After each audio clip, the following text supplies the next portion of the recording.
Urban Meyer didn't hold back when sharing his thoughts on the opening round of the college football playoff. The former championship-winning coach delivered harsh criticism that's sparking major debate across the sport. Meyer called the first slate of games awful and took particular issue with the inclusion of James Madison and Tulane in the field. His comments went straight to the heart of ongoing controversies about playoff structure and selection criteria. Meyer argued the playoff should feature the 12 best teams in the country, not a structure driven by automatic inclusions. He believes the current format compromises competitive integrity by guaranteeing spots based on conference affiliation rather than pure merit. His assessment was brutally direct. Meyer said it's really not fair to have those two teams participating. He emphasized it's not the best 12 teams in America, and it's not even close to that standard. When Meyer first saw the bracket, he thought it wasn't fair to the players involved. It's not fair to the coaches putting those teams in impossible situations, and it's certainly not fair to teams that were left out, despite potentially being stronger. Under current rules, at least one group of 5 program is guaranteed a college football playoff spot. This season, both James Madison and Tulane made the field, aided partly by a down year for the ACC that opened additional opportunities. The on-field results did absolutely nothing to quiet critics like Meyer. Blowout victories by Oregon and Ole Miss demonstrated the massive gap between power conference programs and their non-power counterparts in stark fashion. Those lopsided scores reinforced Meyer's argument that competitive balance wasn't properly considered. When games are decided before halftime, it raises legitimate questions about whether those matchups serve anyone's interests. How many group of 5 teams should be included, if any, remains a hot-button topic across college football.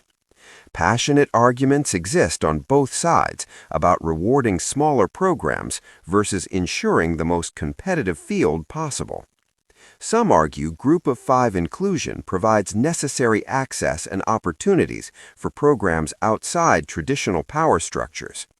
These schools work incredibly hard, develop talent, and deserve their chance to compete on the biggest stage. Others contend that automatic bids create participation trophy situations, where teams clearly outmatched are thrown into games they have virtually no chance of winning. The competitive imbalance becomes embarrassing rather than inspiring. Broader questions about the playoff format itself continue generating criticism dating back to its earliest versions. The expansion from 4 to 12 teams was supposed to solve access issues, but may have created new problems instead.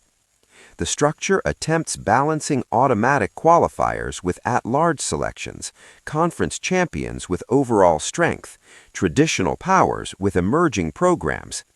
Finding that balance proves incredibly difficult when everyone has different priorities.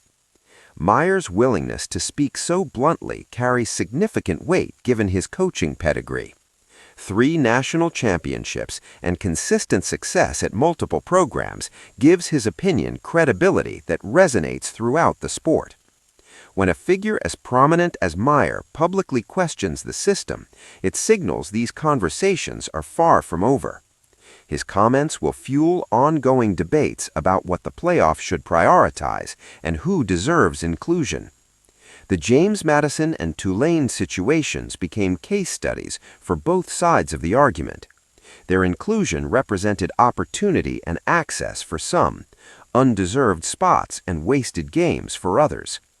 Television ratings and fan engagement for those lopsided games likely disappointed organizers, hoping playoff expansion would generate sustained interest throughout the bracket. Blowouts don't keep casual fans watching. Teams left out of the field, particularly from power conferences with stronger resumes than some automatic qualifiers, have legitimate grievances. Their players and coaches invested everything only to watch weaker teams get playoff opportunities. The College Football Playoff Committee faces impossible choices trying to satisfy competing interests. Conference commissioners, television networks, fans, coaches, and players all want different things from the selection process. Meyer's comments guarantee this debate continues dominating off-season conversations. Expect proposals for format changes, selection criteria adjustments, and automatic qualifier modifications as stakeholders react to this year's results. Whether anything actually changes remains uncertain. The current structure resulted from years of negotiations and compromise. Unwinding those agreements and building consensus around new approaches won't happen quickly or easily.